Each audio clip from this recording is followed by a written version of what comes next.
Good morning po, Kong. Good morning. Babalik lang po ako sa SWS survey kung saan majority ng Filipinos agree na dapat harapin ni VP Sara yun pong impeachment trial para po i-address yung pong corruption allegation. In that same survey, majority rin po ng mga Pilipino sa Mindanao, particularly 55% agree na dapat pong i-address ni VP Sara yung allegation sa kanya on corruption sa formal impeachment proceedings. What does it show na pati po sa Mindanao kung saan may impluensya po yung mga Duterte ay mataas din po yung percentage ng mga Filipino na nag-a-agree? I think it shows that the stance taken by the Vice President when the matter was being investigated by Congress ay hindi satisfied ang taong bayan, pati yung mga kapatid at kababayan natin sa Mindanao.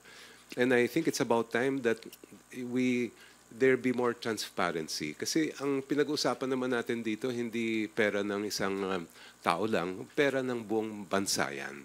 Kailangan magkaroon ng pananagutan, kailangan malaman ng tao kung paano at saan ginamit yung pera na nanggaling sa atin lahat.